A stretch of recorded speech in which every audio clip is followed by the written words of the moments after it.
Hello, hello, hello, and welcome to Love Unboxed, the podcast where we unbox queer love stories from the melanated perspective.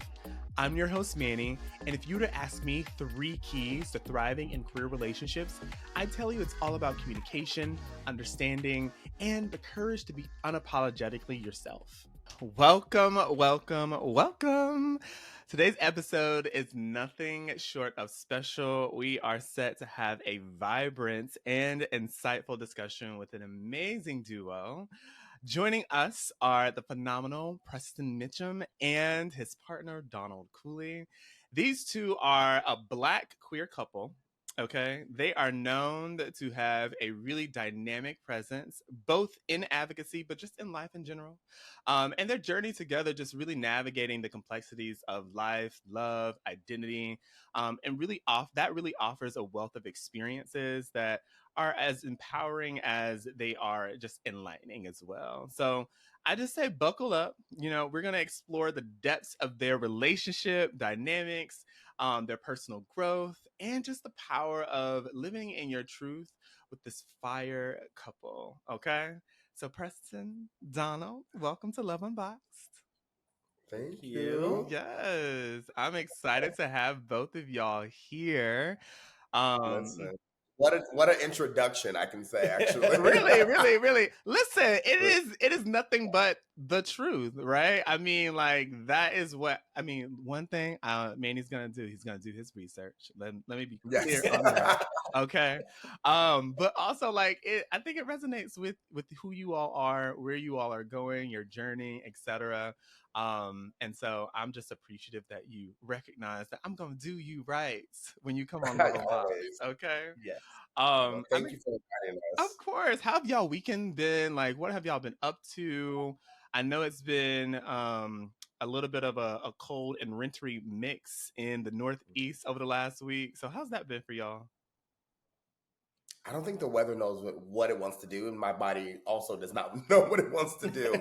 So if you hear a little tickle in my throat, just know I'm worried too. Ain't that right? Like, literally, so I live in South Carolina, and I was been in Atlanta for like the last like 2 days, but it's been like 60, almost 70 degrees, and I'm just like, it was just like almost 20 degrees last week. Okay. Like, what is going on? We had a whole winter storm. And in January, we're back up to like 60 degrees. It's crazy. Yeah. I think the other day it was like 72. Yeah. It was full, like people were out in shorts. Yeah. It was full, like I mean, it wasn't us, but I mean, we weren't out in shorts. I hope not. People were out in shorts. I hope y'all were not out there in shorts, okay? No, Because I would definitely be judging you when I be seeing the people out there in the middle of winter with like a jacket on, some shorts, and flip flops. Mm-hmm. Yeah. I mean, I still don't get confused about the season. I mean, it's still very much the winter time. Yeah, my grandma always says, no.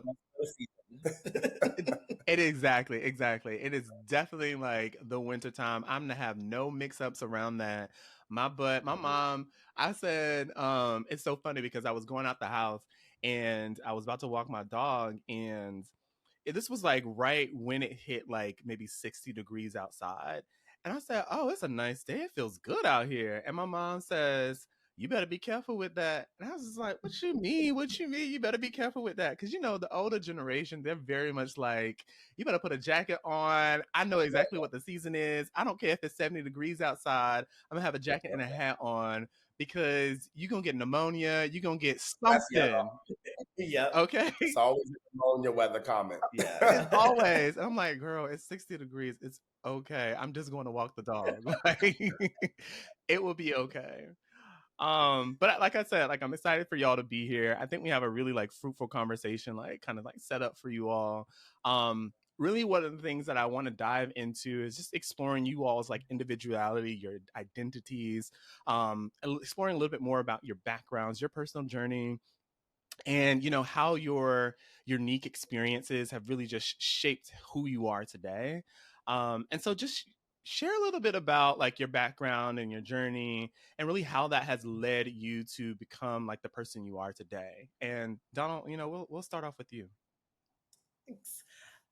So I would say my story probably begins in the church. I was um, I wouldn't say I was a pastor's kid per se, but like my entire family ran the church I grew up in. And so Mm-hmm. like the church kind of forms my like childhood. All of my memories are like revivals, church services. Like that's was most of my journey. And I think around like 12 or 13, I was like, I don't really like the girls like that. Mm-hmm. And I started, I think for me, it was the first realization where I was like, okay, there's an attraction to something that I'm told I'm not supposed to be attracted to, right? And so I then, like many people, had a very kind of tumultuous few years kind of figuring out like, what does it mean to be born and raised in the church, but what does it mean to be obviously like a queer man? And so Mm-hmm. I think I probably didn't really come to terms with being gay until I was probably like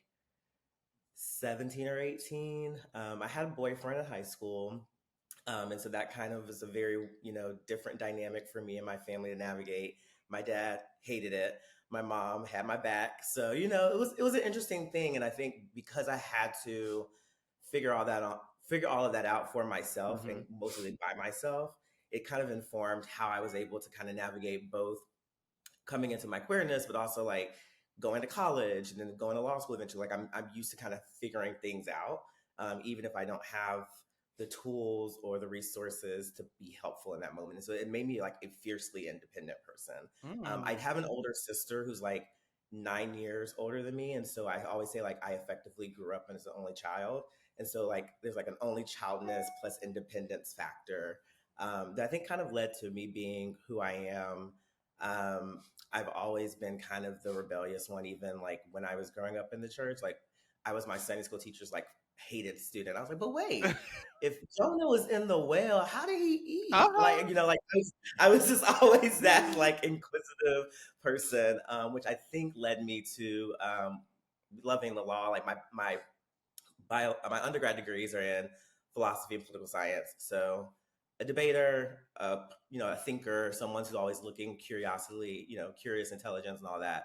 And so that's how I ended up in law school. And then I kind of went from there, and I've been practicing for, I guess, going on 9 years this year. So Nice. yeah, that's a little high level pitch about me. Nice. That's beautiful. Also, I have the question. Kojic, Baptist, non-denominational? Oh no, baby, we were holiness, Oh, holiness. oh, wait, not even in my spectrum, baby. Okay. Holiness. You're right. Okay.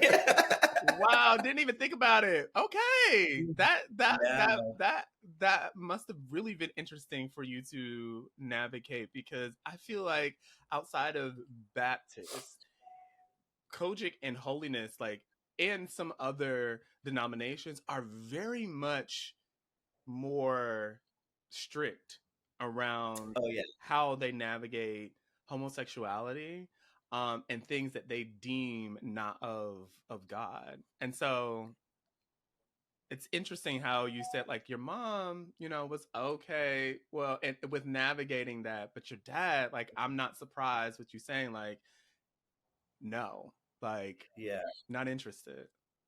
And my dad's thing wasn't even more.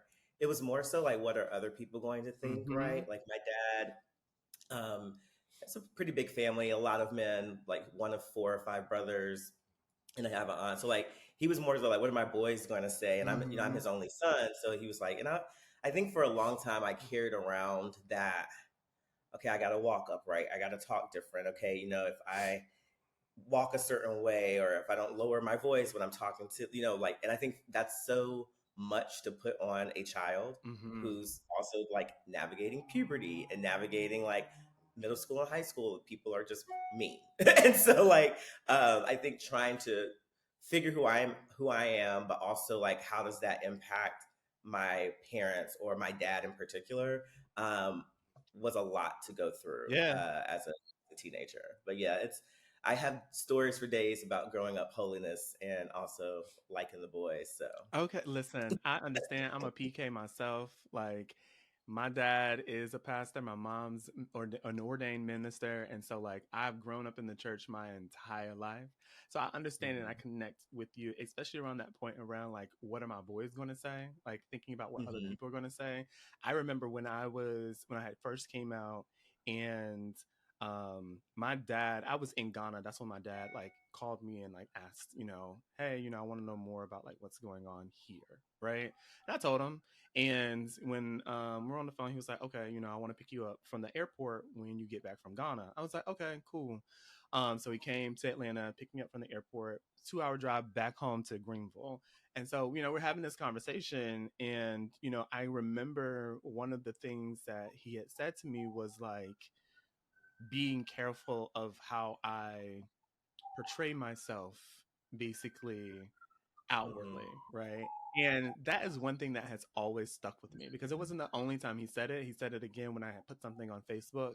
And it was really about the perception, right, of what other people are perceiving.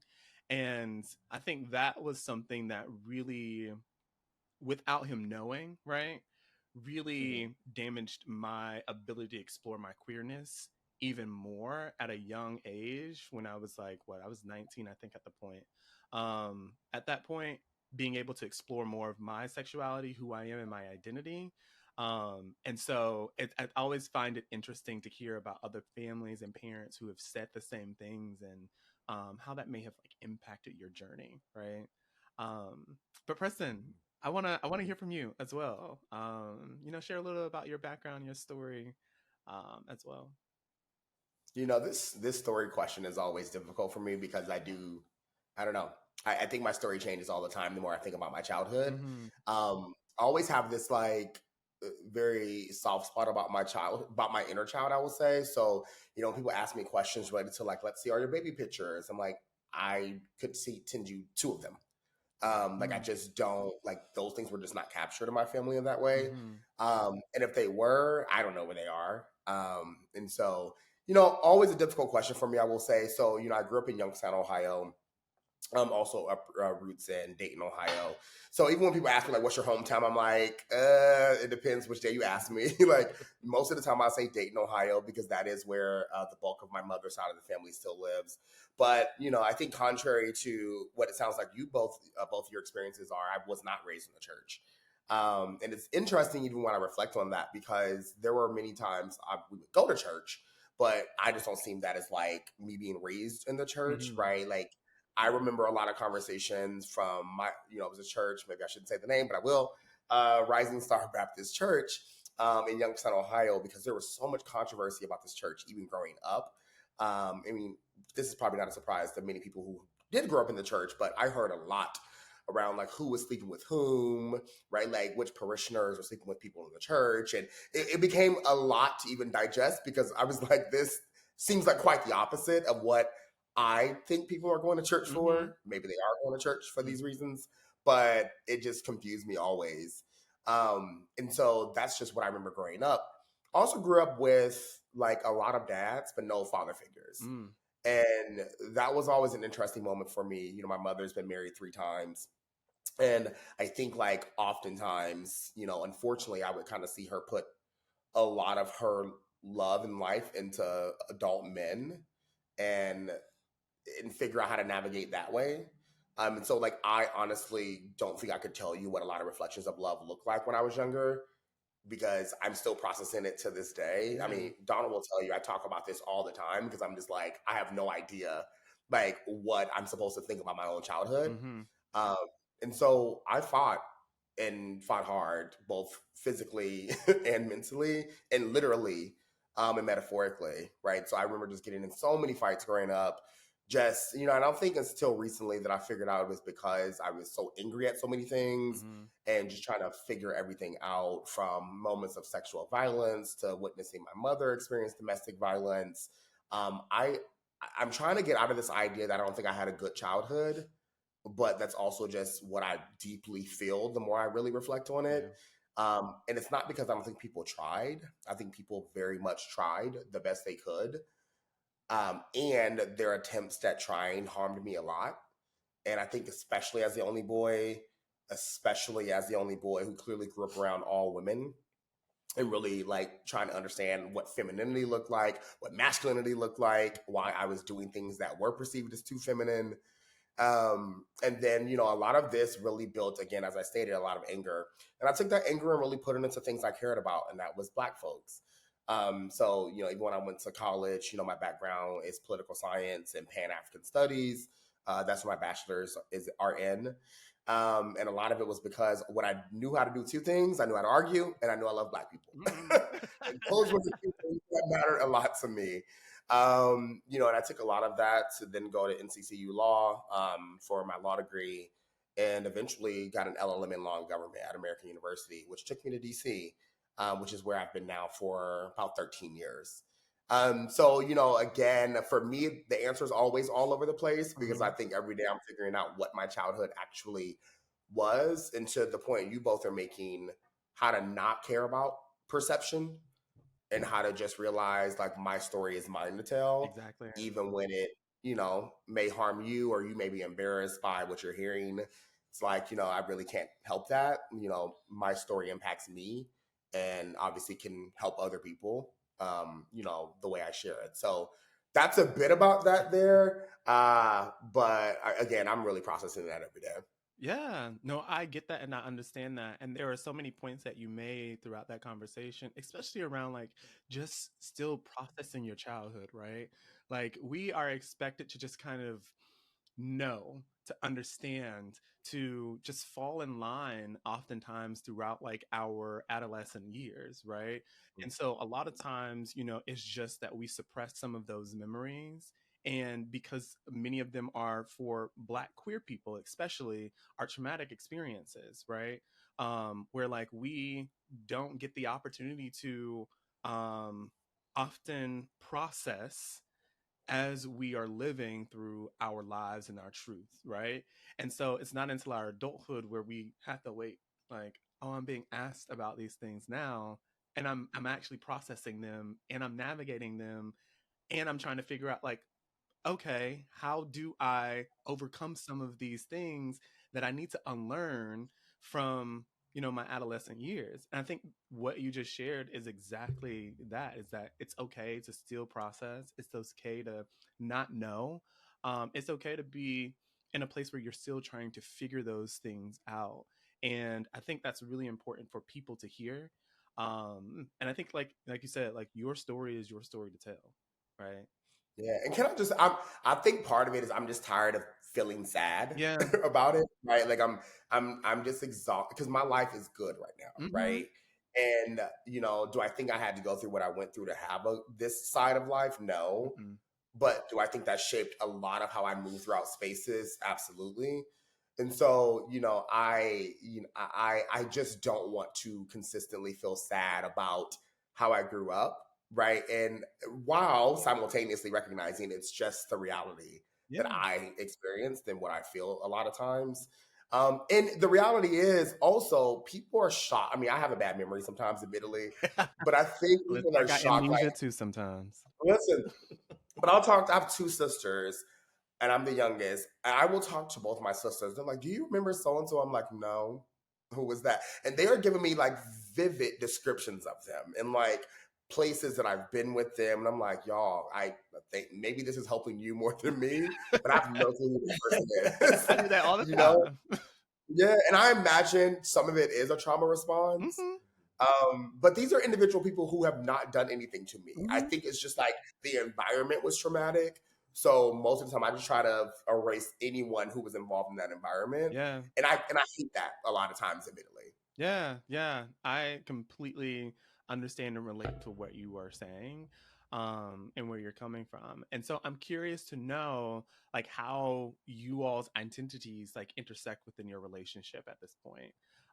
So like how have your individual experiences really just shaped your views on like relationships, but like specifically your relationship at this point? I don't know if I've ever reflected on that Mhm. actually. I, you know, when I hear the question in the moment, what I, you know, there are many times most of the time I've been single most of my life, like Mhm. most of my adult life, especially. And it's really because I realize I am very individualistic, and not like in a selfish sense, but like in like it's hard for me to get out of a comfort zone. Mm. Right, unless I feel someone is really going to be there enough to make it worth our while to be together. And in my, I'll share this, my ex-boyfriend, one of the worst things about him, I think whatever, he's a lovely person by and large, but one of the worst things about him was like he was so up under me all the time that I think it reminded me of like what I saw growing up with like those men in my life who were with my mom. It was just like no separation. And I was like, God, like it was so traumatic. I was like, why is this happening to me? Why am I actually experiencing the same thing that I saw my mom experience?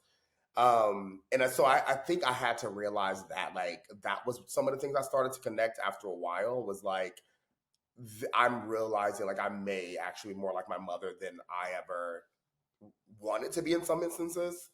And I kind of had to break that pretty quickly for myself. I also think like Donald may or may not agree. I also retreat pretty quickly to myself. So like I can be out all day. When I'm home, I'm pretty quiet a lot. And it's usually because I am just like in my head and I just have music on and I don't and I realize again, I know that was a lot of my childhood growing up. That's really is how a lot of my family members were. And again, some of it is good, some of it is not so good. But I do think what I learned was how to love. I won't say love hard, because I find that a little toxic when people tell me they love hard. Like it makes me a little nervous when people say that. I'm like, what do you mean you love hard? But I will say it did teach me how to love like with respect and like how to actually treat someone well. I love that. Because I never saw it. Right? Like I can't think success means different things in relationships to different people. But for me, when I say successful in this instance, I mean just like for a long time. And in my family, I literally have zero examples of like relationships that have been around for a long time. And so whenever I talk to queer folks around like them talking around like parents and grandparents, I'm just like, ooh, I don't have those examples, right? So maybe that's why I don't care about these like definitions of like stereotypes and love, because I'm like, I don't know what that means anyway. But you making me process way too much today, so I'm gonna think about this more. But I'm gonna let Donald go there. and I think there's pieces there that I think Donald can also pick up on around like also thinking about like Preston doesn't have those representations of love from like his childhood, but you do, right? Like it sounds like you do. I won't say you do. It sounds like you do.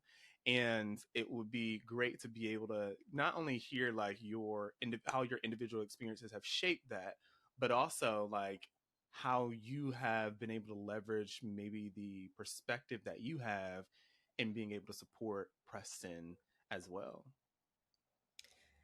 Yeah, I think agreed is very interesting because I don't think I've ever thought about it like specific to us per se and how it shows up. I think so. My mom is my stepmom, but she started dating my dad when I was like 7. So she's like the only mom I really ever had.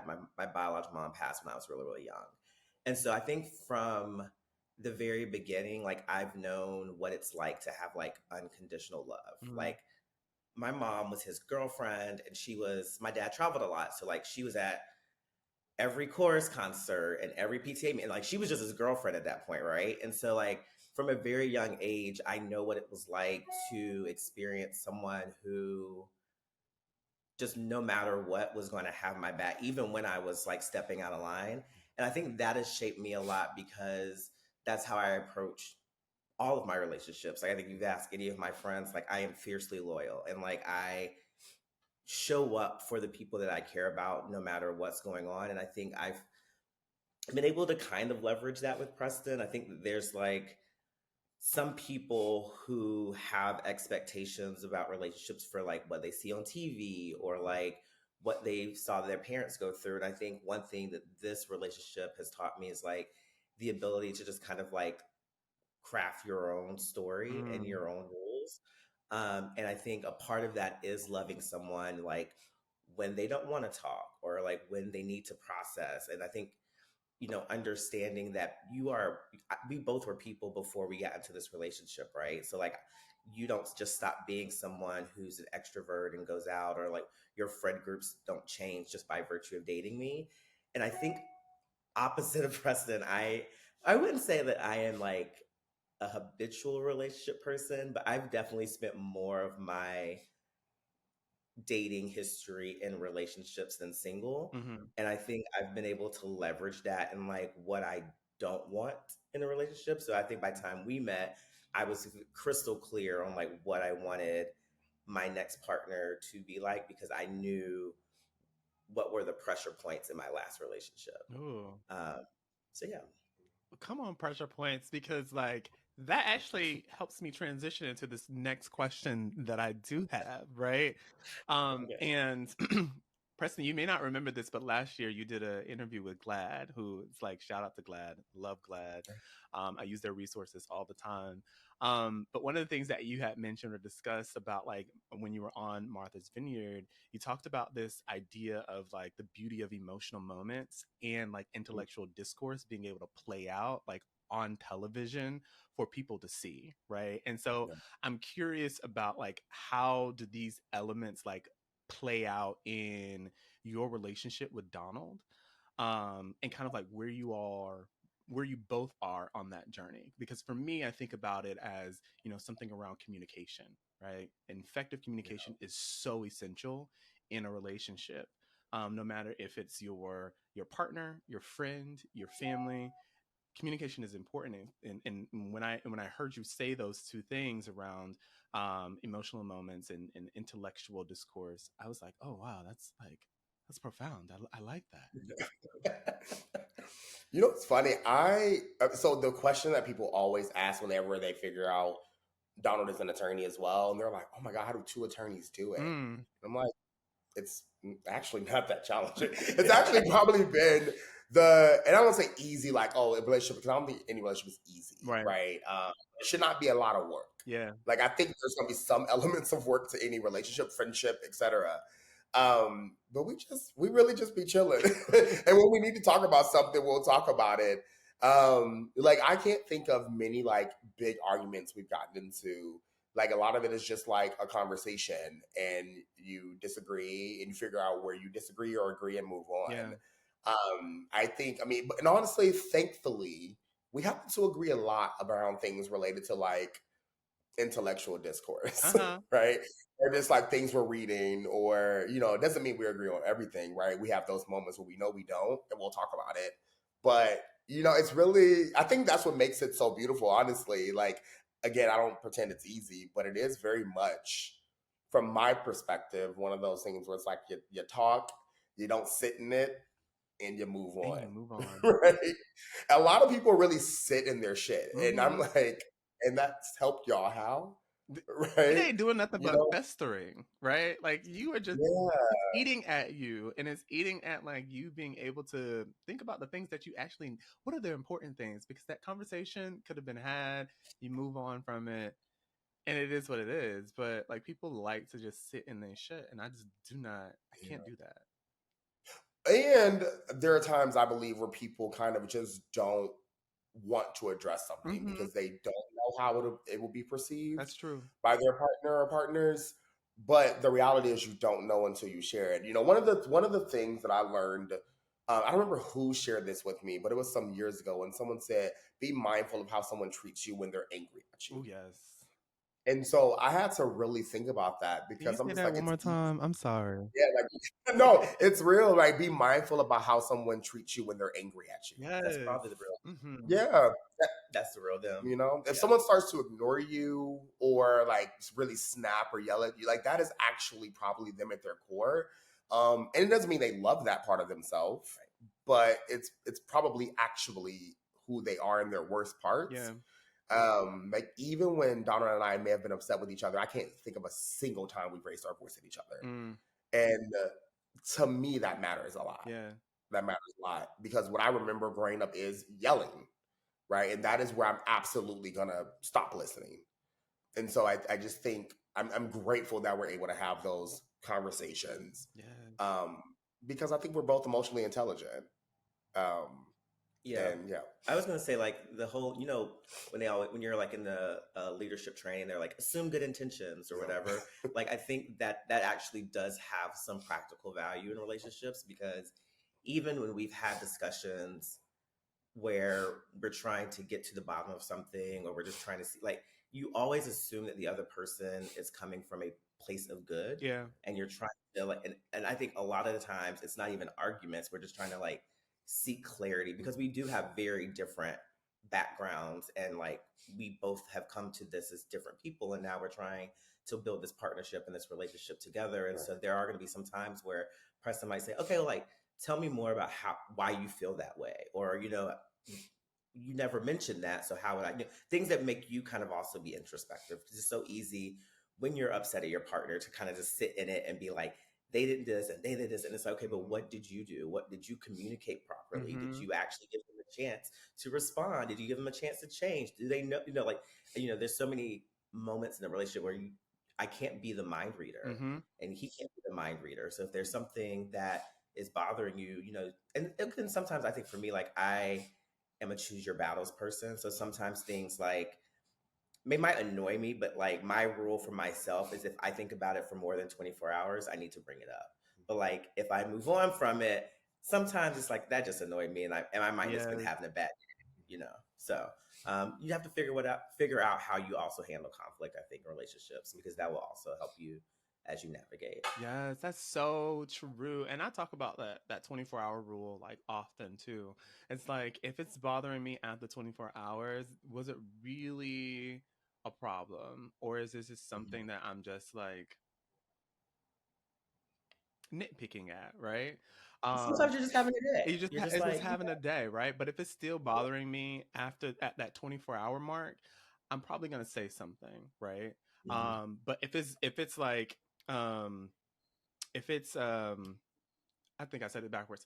Yeah, if it's still bothering me after 24 hours, I'm going to say something about it. If it's not bothering me after that 24 hours, I'm going to let it go, right? I'm just going to like let it be at peace. And I think that's really important, because like a number of different things that you all had said like throughout that conversation, I think intent versus impact is so important. Like this was my intent. I would that was not how I meant for it to impact you, right? Like that was not how I wanted you to receive it, but I recognize how you received it, right? And another thing, like I be trying to not take my work stuff that I be doing with my the people on my team into my relationship. But I think like one of the things that I have found beneficial and like easy to use is like, walk me through how you were feeling in that moment, right? Let me understand how you were feeling in that moment, because when I see like people that I support on my team in a meeting and I'm like, hey, this is what your facial expressions look like, I want to let you know. And I want you to walk me through how you felt in that moment, because if you need to lean on me in that moment, like I'm your manager, I want to support you, right? And so like let's figure out how to do that together. But I think also in your relationship you have to do that as well. As like, I don't know what was going through your head at that moment, and you need to let me know what was going through your head, but also you need to let me know like, what would you have wanted me to do differently? And I think that's something that people just often don't recognize that they should do, or they can employ when they're having conflict and communicating with one another. But it's so important. Oh my God. And can I add something to the last part? I also think if you have the capacity to do something differently, right? Like I think sometimes people come into their relationship saying like, this is the problem and I need you to find the solution here. Like, this is what I've identified. And it's like, well, what if I disagree with your solution? And I think that is what can be difficult, because you really are bringing two very hopefully whole individual selves into a relationship. And that means you're coming in with all of your stuff, right? Your times you've lived by yourself, you've sit by yourself, you've been in your brain, your background, like it's everything you're coming in. And a lot of times that's also like your goals, your priorities, things you really care about. And sometimes they may conflict. And so it's like, what happens ultimately? How do you discuss it if someone brings you a problem and you're like, I don't find this to be a problem though, so what do we do from that? And it's tough. That's when it really gets tough, right?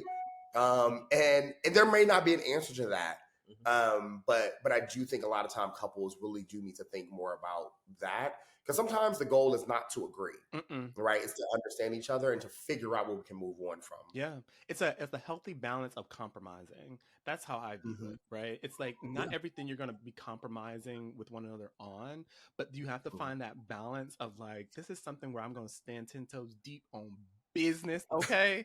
And it's just not going to adjust, right? But this is another area where I can compromise, right? And so I think it's a healthy balance of being able to do that on both sides, because you're two different individuals coming into a relationship, navigating it, trying to navigate it as one, right? Still with your own separate identities. And I think it's just really important to recognize that. So I appreciate y'all. That was a really deep conversation around like y'all's background and like y'all's relationship. But I think like I would love to dive a little bit more into like how you all met, right? And so when we were talking, you all talked about being a COVID couple. And so I would love to like talk about some of those challenges and the growth opportunities like that were presented to you all during the pandemic. But first, like tell us how you met, and then like thinking about like those early stages of your relationship. How did they evolve with the onset of the COVID-19 pandemic? You want to take this? Or? No. Sure. So we met. I hit Preston up on Jacked in late 2019, so right before the pandemic, and like immediately it was just attraction, and so hey, how you doing? And then I think we started chatting back and forth. We had our first date in 2019 at Denson's liquor bar. Yeah. And I remember leaving that. So I didn't really know Preston, even though we had both been in DC for a while. We didn't really have the same circles. And then, like everyone else, I kind of Googled him and I was like, oh, this little activist. And so I was like, okay. Of which Donald is not. That's what he's really saying. So I am like, if you think like Preston's like AOC, I am like whoever the center of that is, And so I was like, wow, that's interesting. So we went to the liquor bar and I was like, okay, I'm going to go on this first date. And it was an amazing first date. And I was like, oh my gosh, he's so handsome. He's exactly my type. And I think from there, we just kind of kicked it and conversed. And then in March, so his birthday's in March, he went to Mexico for a trip. And it was right when they were about to start closing the borders. And so I texted him and I was like, hey, not sure how much y'all are following the news, but like, they're shutting the borders. So I feel like you should come back soon. And that was like the early stages of the pandemic, right? So we were still wiping down our groceries. People were wearing like no one knew. So I was know what we were doing. So I was like, hey. I had no direction. Right. I was like, you shouldn't get in an Uber. Like, I'll come pick you up from the airport. Like, we got to be safe. And I was at that point staying in like a studio apartment in DC. Picked him up on like whatever that second week of March, and then he stayed with me for like 3 weeks after that. And I think for me it was I've often lived by myself. Again, only child, very used to my own space, and I think because we'd been dating, like we weren't together. We had been on a few dates after that, and so it was like. I think at a certain point I was like, hey, like, when are you going to go home? And Preston was like, you said we could have a sleepover. And I was like, yeah, but it's been 3 weeks. It's the longest sleepover I've ever had. And so I think after that, and also because, again, it was the pandemic, everyone's going through, like, this is my first time going through this. Yeah. And for me, I was having a hard time reconciling how do I start a relationship when like there's so many people who are dying, and I was like worried about my family, and it just seemed like a weird time to start a relationship. And I think I let, I don't know, like my own insecurities about relationships kind of fester in. So I was like, hey, let's pump the brakes let's put a pause Mm-hmm. on talking. And I think, you know, for like a couple of months after that, we stayed in touch, but we didn't really like date or anything. And then like we kind of picked it back up in the summer when we realized the pandemic wasn't going anywhere. Mm-hmm. Um, and then later that fall is when we agreed to be boyfriends, and we've been kicking ever since. Mm. I mean, it really is a story. I mean, one thing I hope this is, I'm not going to fight someone if I know I want them and they don't want me back at this moment. It's just like, that's just what it is. Yeah. Um, so for me, I'm like, I'm not about to fight this. I get it. You know, I also admit that I'm very much like, there's never going to be a perfect time to date. You know, and so while there may be some things that happen in life, like for me, it's like, you know, I think perfection is the enemy of the good. Ooh. And I think oftentimes, you know, we really do expect things to be really perfect in the moment. And so for me, it was like, I'm also scared. I'm also figuring this out too. And like, I don't see why we can't figure it out together. But it's clear that you don't want to do that right now. And I respect that. Mm-hmm. And, you know, obviously, you know, I also, you know, had an apartment. So it wasn't like I was just going to the streets, right? But, you know, I will say during that time, I definitely also caught COVID. So I blame him. Okay. Let the record reflect. Okay, because I was gonna say that sounds like what it is. No. But I will say those were some beautiful times, honestly, because I really started to think about like this was like Jada Essence Hall season of Drag Race. Yes. Like those are like very specific moments I have of us like meeting and dating because it was just like beautiful times, like watching Drag Race and figuring it out. But it was also difficult, right? These were the times where I would get like media interviews and I'm like, one time I remember I looked a mess on a media interview. I mean, my beard was out to here, hair was doing whatever it wanted to do, and I was outside on the patio, right? Laptop on my knees, trying to balance it up on a live interview, right? So that was the time I was like, dang, maybe I do need to go home. Because like in my studio, there was a wall that didn't go all the way up to the ceiling. So it's like bedroom, little partition, living room, and like that was it. And so if like I was on a call and he was on a call, we were just kind of bouncing over each other over the wall. But it was. Listen, you had to make it work. You had to do what you had to do. I remember those pandemic days. Yeah, listen, but it also sounds like, Preston, you felt at home for them 3 weeks. Like you felt like, you know, I'm good. Like this is. It was good. It felt natural. Yeah, it felt natural, and honestly, it felt natural, and it was also weird. Like to me, it was weird because I'm like, can I go home? I don't know what these Ubers are looking like. Like it was paranoia as well. So I really, you know, my roommate at the time, he would be texting me like, "Are you safe?" I'm like, I think so. Like, so, but it felt good. It was it was just a good time. Yeah. And at the same time, you know, the truth is, I do think we talked about this a bit. I mean, I do think couples, my honest opinion is that couples need to evaluate or should have evaluated their relationship if they started to date around the pandemic. Yeah. Because the truth is, I think if we did not take that break, it would have done both of us a disservice. Right? Like you couldn't date other people. You couldn't really interact in a romantic way with anyone else. And so you could be dating someone kind of in a forced way. Like no shade to those couples, but you really could, and you just don't know. Yeah. Right? Because now when the world is open, you do have a lot of opportunities to date people. And sometimes you may figure out that it's not what you wanted it to be. I'm grateful that we took that time because we realized it is what we wanted it to be. And it's, I mean, in 3+ years later. So, you know, maybe I didn't love it at the time, but that hindsight will do something. Let me tell you. Yeah. But so I think overall, honestly, it was something that needed to happen.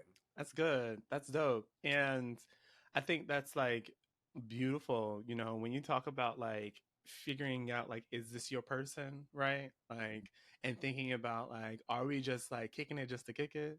Are we just like, you know, enjoying one another's company and that's it? After this pandemic, will we really actually like one another? Like when we get out in the streets, right? Because that's when reality really starts to set in. And so I think it's just really important, like you said, to like just think about those things around like, are we just dating just to date because it is the pandemic and we just together, or is this going somewhere, right? Mm-hmm. Like, are there options? Is I don't want to say options, but is this my person, so to Yeah. speak? Yep. Yeah. I'm sorry, I lost my train of thought. No. But in conclusion, he wasn't lying. That was the story.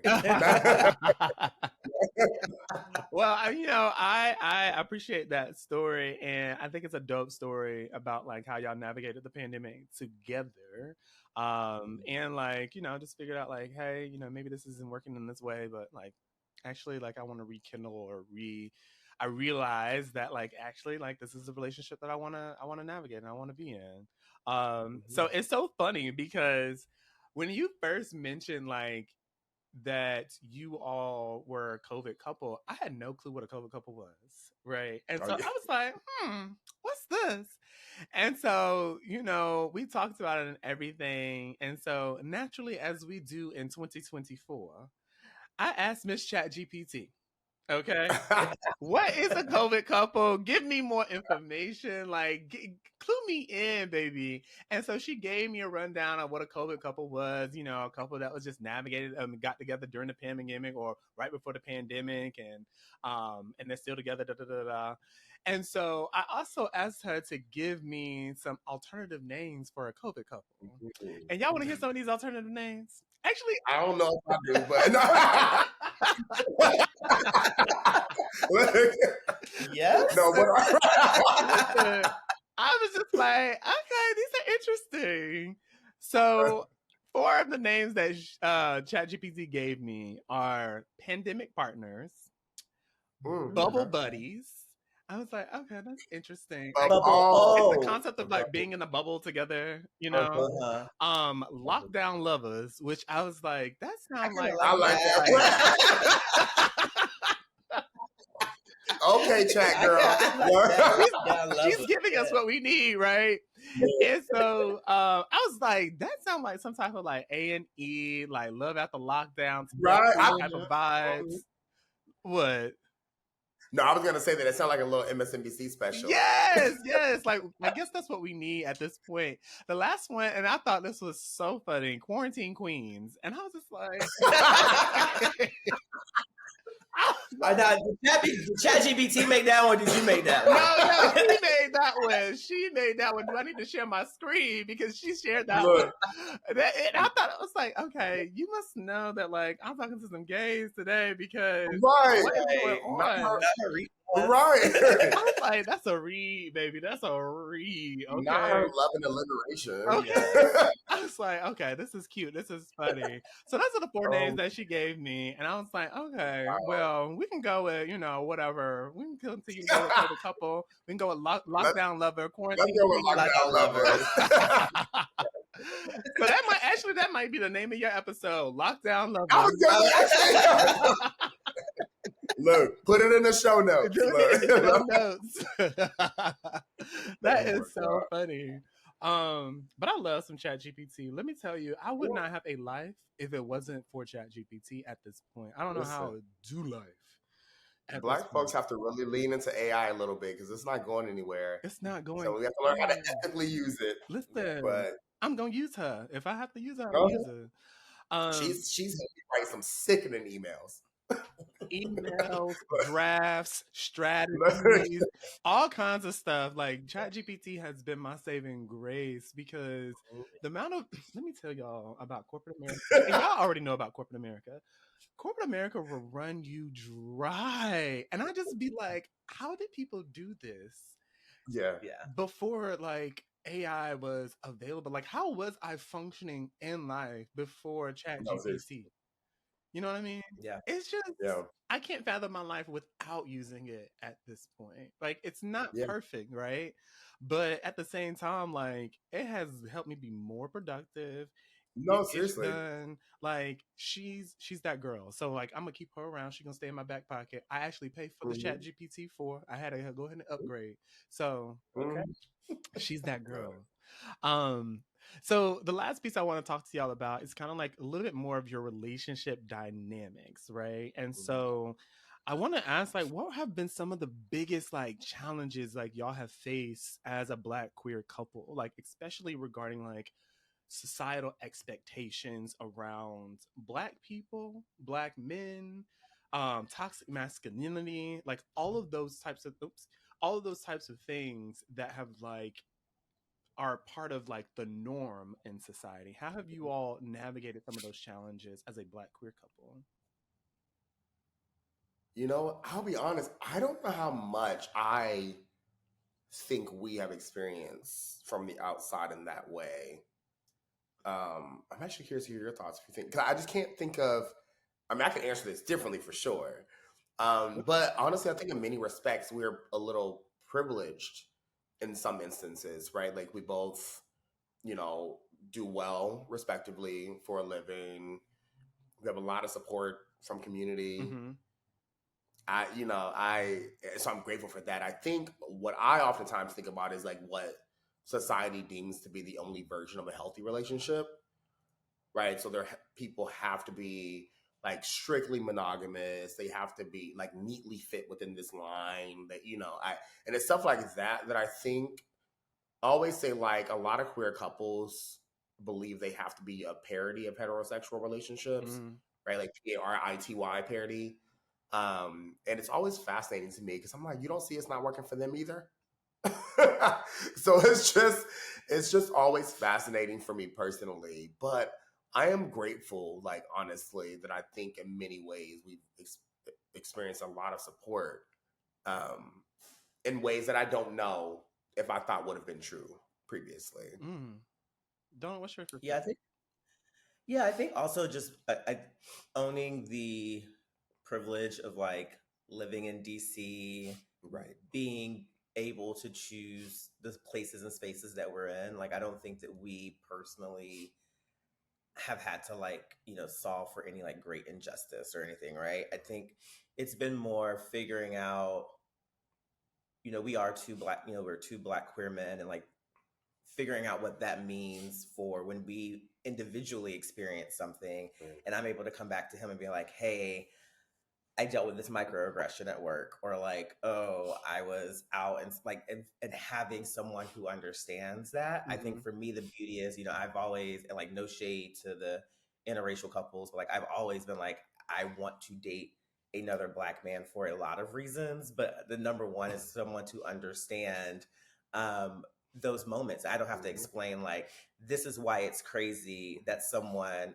at work started email with yo to me, like that, like, okay. And so being able to have that safe space, and I think for us, being able to be a representation of like what a queer Black couple who is still figuring it out, to be clear, like we do not have it all together, but like that to me has been really beautiful to kind of develop and grow and be like, this is who we can be. And even like with him going on his show, like it could be a representation of like queer Black love. And I think that's something that we are obviously still navigating and figuring out. Yeah.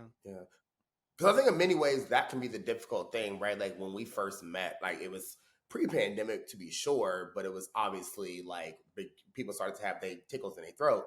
So, started to not understand what was really going on in Wuhan. But, I think for us in particular, like I didn't have the expectations or at least the thoughts that I would ever be on a TV show, which obviously is not just about me, right? Like maybe in many instances, if there's harm, I'm going to receive the brunt of that harm. But clearly he's going to feel a way about that.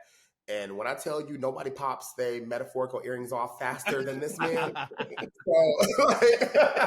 So, and so I think that's also like part of it, right? It's also like, how does this shift and change your relationship? And also like, now you are probably going to be magnified, right? And things will be amplified in ways that they never would have had to be before. But for this version of your life shifting, and them being along the journey with you when they didn't have to be clear. So I think there are definitely some stuff that is yet to be seen. Yeah. Right. But for what it is right now, there's like a privileging element to it and still figuring out the other parts of it. Yeah, I think that that's like so true. And both of you made some really awesome or amazing points around like the dynamics of your relationship and how you all navigate those dynamics. Two things like came out of that conversation that I want to like dive a little bit deeper into. Um, it's like sparked my curiosity around um your relationship regarding like non-monogamy. And I'm interested to know a little bit more about like what are you all's views on monogamous and non-monogamous relationships? Mhm. I think people need to do what's best for them, honestly. People, we don't really discuss publicly like being non-monogamous in that way. Though I think for us, it just started to make sense for our dynamics and our relationship. And at the same time, there are many people who come to me personally and be like, "Oh, I really think all couples should be non-monogamous," and I'm like, "I don't." Right? Like, I think couples should do what makes sense for them, Yeah. and sometimes that's non-monogamy, sometimes it's monogamy. But overall, you still have to have a level of respect, right? There still has to be a level of communication. There still has to be a whole lot of ethics. And I think sometimes people love to tell other couples what they should do, right? Instead of allowing those couples to really figure it out and grow and go together. And so I've seen many successful non-monogamous relationships, and I've seen at this point in my life a handful of successful monogamous relationships. And so I think both are possible and both work if you have people who are willing to make it work. Yeah. Right. I have a couple close friends who are fully polyamorous. Right. Two of them, they have separate boyfriends even. Right. And it's interesting, right? Because there are things I'm even like, tell me more about how does that work? Okay. Because I think it's fascinating. Yeah. But they've been together for like 7 years now. Right. And so it's just amazing to me what things can work if people mind their business and if people are like respectful of other folks' boundaries and what Yes. makes sense for them. I completely agree with that. I think like at the core of like making a decision around those types of things, you have to have a strong foundation, right? I think it's really Mhm. important to have a strong foundation. I can remember with my ex, we were wanting to explore um being in a non-monogamous relationship, right? But there were parameters in which we wanted to, set around what that looked like for us. And we would go to couples therapy. We would do that about, at this point about once a month. And so we had a conversation with our therapist, and one of the things that he had mentioned was like, I'm gonna share with you all this story about a couple, X, Y, and Z.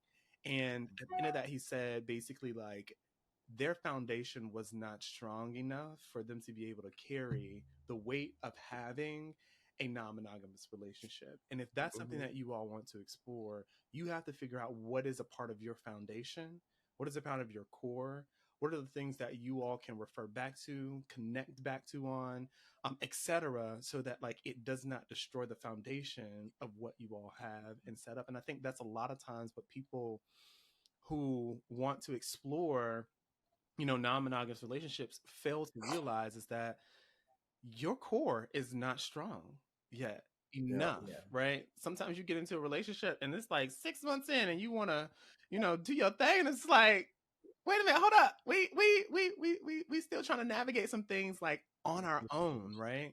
And so I think it's important to, definitely figure out what that looks like for you in your relationship, how you all want to navigate that, and think about like what is at our core, what is our foundation to make sure that we are strong with one another once we make this decision. Yeah. I mean, like a house, right, that's built with a weak foundation is certain to crumble. Mm-hmm. So, I think any relationship builds at the speed of trust, and relate like romantic partnerships is certainly no different Mm-hmm. and are certainly no different. So I just think people have to do what makes sense for them. I'm always willing to talk with folks if they have me ask me questions, because folks do. I have questions for them. But at the end of the day, it's like only you can decide and determine. Well, you obviously in conversation with your partner or partners have to ultimately determine what makes sense. I completely agree. There are so many diverse. And well, I can talk about this and figure out why you even want to explore it in the first place. Right? There are sometimes people do it because it's a fad, and I'm like, exploring things in your relationship should not be rooted in a fad. Okay, let me tell you. Like, this is not the thing to do because you saw it Okay, on Twitter. it is not for the. It is not for. Right.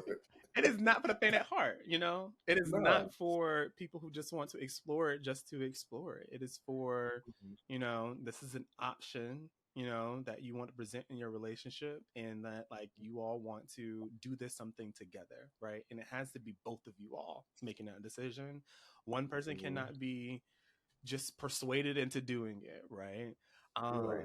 It is so important for there to be uh, both people having, you know, clear guidelines and are communicating like, you know, these are my boundaries around this. And so there's so Absolutely. many diverse viewpoints around it and experiences. And so as we dive more in with Love Unboxed, I'm going to be Yes. exploring more of these conversations because I love talking about things that are Love just a little bit more nuanced than the traditional aspects of relationships.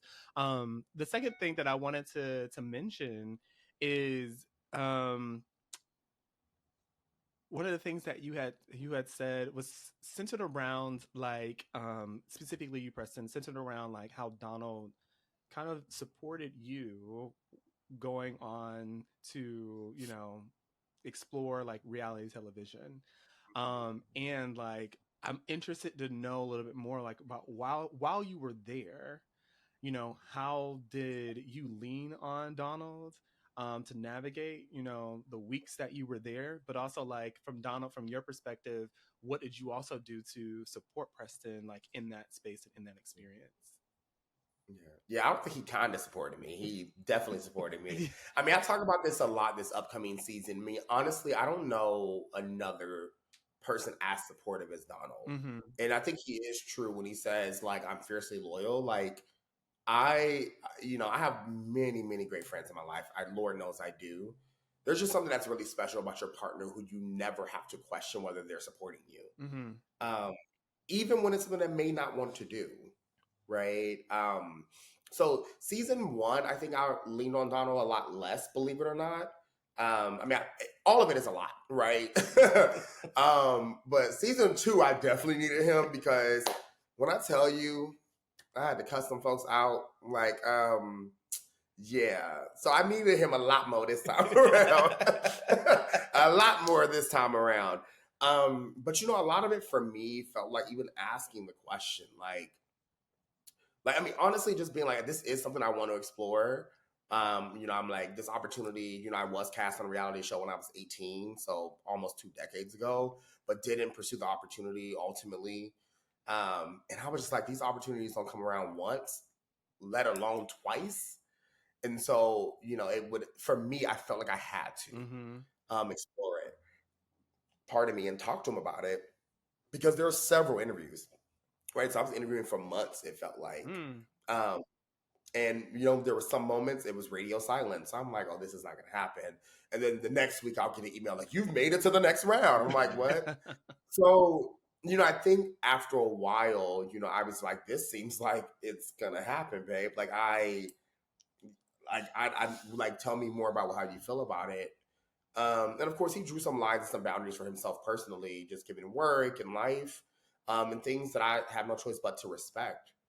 But he's fully been supportive of me. Like, I've never felt a time where it's just like, no. And honestly, the reality is, if that ever happens to come up, that would be well within his right.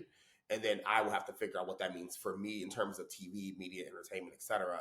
But that's like the short of it is, I've never felt more supported by another human being. That's dope.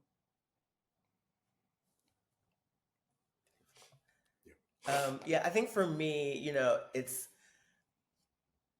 it's interesting because when we first started dating, obviously, like there was no reality show really in the picture, and I wouldn't say like I am a like super private person, but I am like I don't need to be in the center of attention. Like when I'm in a room, like I don't need everyone revolving around me. Like I'm very fine, just kind of being like off on the sidelines. I'm very observant, very just kind of taking it all in. So I think for this journey that Preston's on, I've always been very like, I of course am his biggest fan. So like I think the world should know more and more about him. I think he's amazing.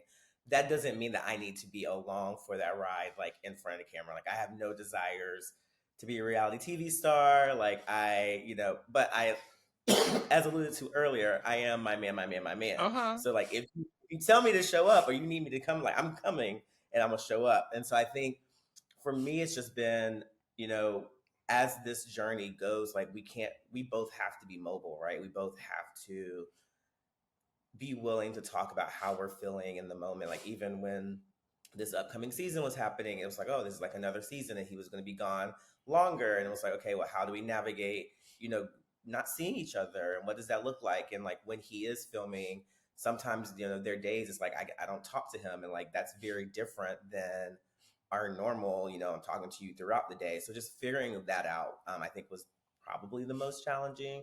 And then also, yeah, like knowing that he was feeling at certain times like isolated or alone, and there was nothing that I could really do about it, was kind of hard. But I think we both have recently just kind of leaned into trusting the process. Yeah. And I think it's been really nice to see, like, as things come up, as opportunities come up, we talk about it. We talk about, what's absolutely not, what's okay, maybe, and we figure it out. And I think I'm very excited for whatever this journey takes him. And as long as he wants to do it, I'm along for the ride. Yes, I love that. As long as he wants to do it, I'm along for the ride. Okay, sitting up in the passenger seat, and riding down the street with you. So I feel that. I love that. And I appreciate just hearing more about like how you have like supported him and how he has kind of not even kinda, as Preston made it clear, has supported you supported him in this journey. And so I think that's just commendable. I think you all are an amazing representation of like Black queer relationships and love. And I appreciate you all being on the show, Love Unboxed. Before we end, I would love to know one final question. What does Love Unboxed mean to you? I mean, for me, Love Unboxed just simply means doing what makes sense for you and your partner and your partnership. And I intentionally say partner or partners in partnership. I think so much Black queer couples have really, like, our relationship models are based on what we have seen. And sometimes they're not the most healthy depictions of relationships. Mm-hmm. The thing people always say to me is like, I want to be more like my grandparents. And I'm like, they probably should have divorced too. Right. And, when people really think, like they actually unpack and think about the people that they, really hold as the standard, they went through a lot. And so like Love Unboxed means like being able to just say, actually forget all of that and really create your terms for yourself, Yes. regardless of societal expectations, status quo, like what works for you, and make that the best version of your relationship. Mm-hmm. Yeah, Love Unboxed for me, I think also means being able to show up and being your true self. I think, when I think about unboxing, I mean, it means showing up and being willing to open up all of the insecurities, all of the, the low self-esteem, the high self-esteem. I think so many times people get in relationships and lose a piece of themselves because they're trying to conform to what either they think their partner wants or what society like tells them they should be. But when you're really unpacking and unboxing, whether it's your trauma, whether it's your hopes, whether it's your dreams, like finding that person who's willing to unpack all of that with you, Oh, yeah. that to me is what Love Unboxed means. Yes. I love both of you all's definitions of Love Unboxed. Before we head out of here, I would love for you, Preston, and for you, Donald, to just share with the listeners how they can connect with you on social media or in any other capacity. Yeah, for me, I'm not creative, so everything is a Preston Mitchum or a Preston.Mitchum. But the quickest way truly is by my website, PrestonMitchum.com, or even Instagram, Preston.Mitchum. And they also should make sure to watch season 2 of Summer House Martha's Vineyard. Instagram at DE Cooley, COOLEY is the best way to hit up me. Perfect. And Preston, I'm gonna cut this part out if we need to. But Preston, Yeah. is there a date, a release date for season 2 of Martha's Vineyard? Spring, fall, summer. No, but but March 17th. March 17th. Awesome. Well, perfect. Well, I thank you all for being here. This has been a really insightful conversation. And I appreciate you all taking up space on the podcast. For those of you who are listening, I appreciate you for listening to Love Unboxed with Manny. If you enjoyed the episode, please make sure that you support the podcast by leaving a review or even just sharing with others on all platforms to catch the latest of what's going on with me and Love Unboxed. Please feel free to follow me at As Told by Manny on all social platforms and the podcast at Love Unboxed. Thanks again, and I will see you all next time. Peace.